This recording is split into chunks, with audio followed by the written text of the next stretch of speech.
सम्पूर्ण साथीहरुमा नमस्कार। आज म सदा भन्दा अलिकति फरक केही विशेष कुराहरु लिएर आइरहेको छु।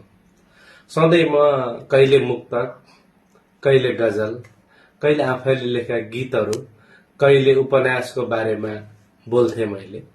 आज चाहिँ धेरै साथीहरुको मेरो मेसेज बक्समा धेरै साथीहरुले गुनासो गर्न लाग्नुभयो। मेरो त मोनेटाइजेसन कन्टेन्ट मोनेटाइजेसन टुल नै छैन। मेरो त अहिलेसम्म मोनेटाइजेसन उमै गएको छैन। हेरिदिनुहुन्न मेरो प्रोफाइल एकचोटि के भएको छ भन्नुहुन्छ। अब म तपाईहरुलाई भन्न जान्छु सरसर्ती सुरुमा फेसबुकको लागि कन्टेन्ट मोनेटाइजेसन हुनको लागि चाहिने मापदण्डहरु। पहिलो त तपाई 18 वर्ष पूरा भएको हुनु पर्यो। दोस्रो, तपाईको प्रोफेसनल ड्याशबोर्ड अन हुनु पर्यो। तेस्रो, तपाईले हरेक किन मोनेटाइजेसनको मुख्य सुविधा इन स्ट्रीम एड भन्ने हुन्छ नि, त्यसको लागि तपाईलाई 5000 फलोअर्स आवश्यक पर्छ। र अनि अन्य धेरै सुविधाहरु लग्नको लागि फेसबुकले अहिले पछिल्लो समय 10000 भनिरहेछ। त्यो देश हेरेर फरक फरक छ। तर 10000 अहिले हाम्रो पछिल्लो समय इन्डिया र नेपालको लागि 10000 नै भनिदिरहेछ। त्यो चाहिन्छ। र पछिल्लो 60 दिनमा तपाईको 60000 मिनेट हेरिसकेको हुनुपर्छ।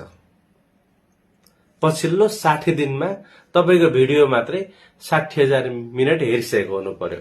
तब तपाई त्यसको लागि योग्य हुनुहुन्छ। र मेटाको नीति पालना, किनकि मेटाले पनि त यो कन्टेन्ट मोनेटाइजेसनको धेरै नीतिहरु ल्याएको छ नि त। त्यो नीतिलाई पूर्ण रूपमा पालना गर्नु भएन भने तपाईलाई फेसबुकले कन्टेन्ट मोनेटाइज दिँदैन। र अर्को कुरा, सामुदायिक हुन्छ नि, यो हुलदंगा मचाउने खालको हिंसा आतंकहरु भइरहेको त्यो भिडियोहरु बिल्कुलै तपाईहरु पोस्ट नै नगर्नुहोस्, हो कि नै। अब त्यो हुँदाखेरि फेसबुकको मेटाले तपाईलाई मोनेटाइजेसन दिँदैन। साथीहरु अनि रह्यो अब, किनकि कयौं साथीहरुले भन्नु भएको छ मेरो चाहिँ पहिला कन्टेन्ट मोनेटाइजेसन टुल थियो अहिले छैन भन्नुहुन्छ। त्यो किन पहिला दियो अहिले किन हरायो त? हो, अब त्यसको पनि केही कारणहरु छन्। मौलिकता कमी भयो तपाईकोमा, किनकि तपाईको भिडियो तपाईले हाल्ने रिलहरुमा मौलिकता देखिएन, अर्गानिक देखिएन। तपाईले त्यो कुनै अरु माध्यमबाट अथवा गुगलहरुबाट डाउनलोड गरेर या कसैले पहिले नै पोस्ट गरिसकेको पोस्टलाई फेरि आफूले त्यसलाई तपाईले काटेर अथवा त्यसमा केही थपेर अथवा त्यसमा म्युजिक भरेर तपाईले पोस्ट गर्नुभयो। त्यसलाई मेटाले आधिकारिक मान्दैन। हो, त्यो तपाईको त्यो मौलिकतामा कमी भयो। र अर्को भयो, सामुदायिक मापदण्ड पूरा गर्न सक्नु भएन। किनकि अब तपाईले कुनै बच्चाको, यदि सानो बच्चा छ भने पनि बच्चाको नेकेड फोटो राख्न पाउनुहुन्न तपाईले, किनकि त्यो पनि मेटाको जुन मोनेटाइजेसन नियम विपरीत हुन जान्छ। र अनि आगलागी भएको ठाउँ छ भने कहीं त्यो चाहिँ राख्न पाउनुहुन्न तपाईले, किनकि हो त्यस्तो हालको नराख्नुहोस् है। अनि अर्को छ, तपाई लामो समय सक्रियता देखाउनु भएन भने फेसबुकमा, किनकि तपाईलाई अब मलाई कन्टेन्ट मोनेटाइजेसन टुल इन्भाइट दिएछ, अब त पक्कै पनि हुन्छ होला भने यदि तपाईले सक्रियता देखाउनु भएन भने तपाईलाई आको टुल पनि मेटाले लग्छ। र अर्को, बारम्बार तपाईलाई जुन बारम्बार येल्लो डलर हुन्छ नि, त्यो चाहिँ साइन दिँदा पनि तपाईले अब त्यसलाई मतलबै नगरेर तपाईले कुनै पनि वास्तै गर्नु भएन भने पनि नि, यदि त्यसलाई आफूबाट भएको त्रुटिहरुलाई सच्याउनु भएन भने तब पनि तपाईको भएको टुल बाहिर जान्छ।